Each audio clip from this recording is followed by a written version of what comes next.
From the unprecedented no-holds-barred race for Speaker to the President monitoring voting for Deputy Speaker in the House, the 10th Parliament came with many firsts. But there is also the case of little-known 34-year-old Hillary Lokwang, who made history by becoming the first Member of Parliament for the minority Ik people. Like some new MPs, Lokwang is yet to acquire a car as Parliament works out the logistics and model to give MPs cars. So we agreed to meet at 3:45 a.m. in downtown Kampala to board a bus to his district, Kaabong.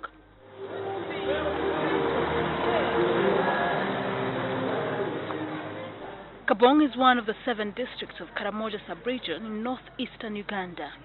It is dark and cold as we embark on the 800-kilometer journey, but Lokwang is yet to fully adopt to his new status as an MP.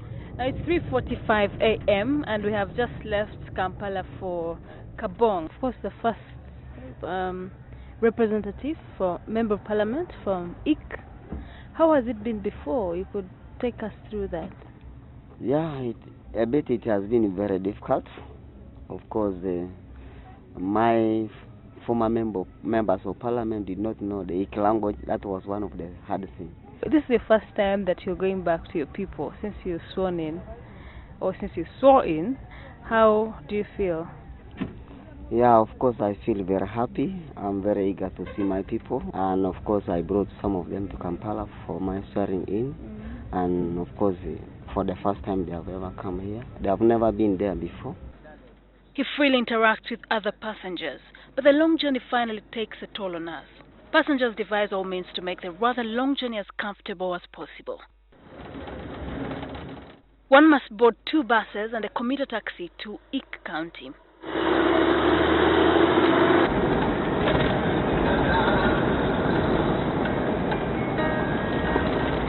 When we finally arrive in Ik County, many of Lokwang's voters have gathered to welcome their son.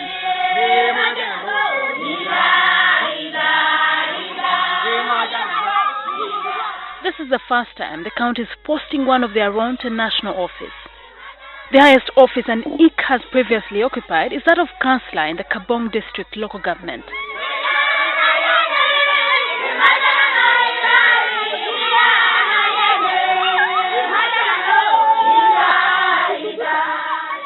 But as we later find out, this was inadequate, hence the need to create a constituency for the Ik, something President Yoweri Museveni recently said he personally championed. Having had a rather deprived childhood, the new MP's journey to the National Assembly has seen an unexpected turn of events. He is the last born of 7 siblings, all boys. If it was not for luck, he would not have survived birth. She refused to give me a breast to suckle. That's because she was not happy. You know, those days, they valued girls than boys for the dowry.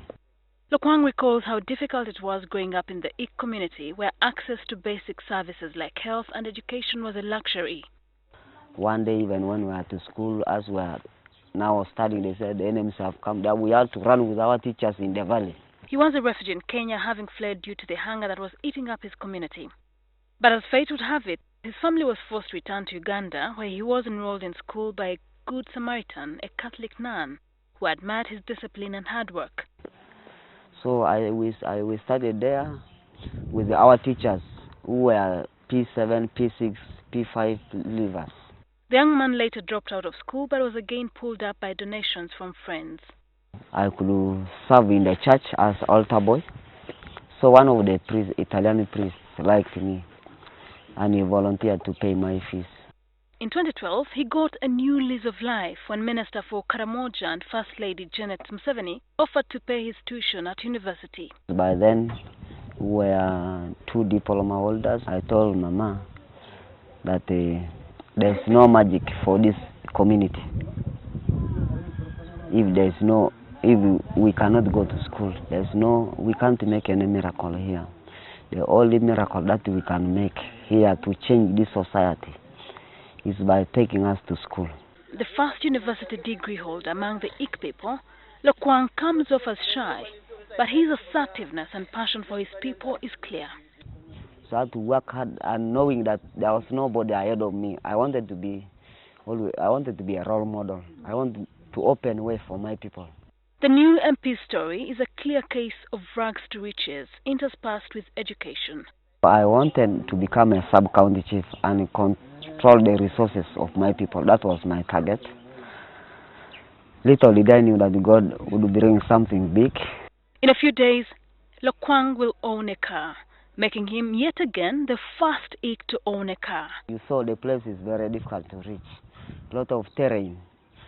So it needs a strong car, like a Land Cruiser. Sheila Nduhukire, NTV, Ik County, Kaabong District.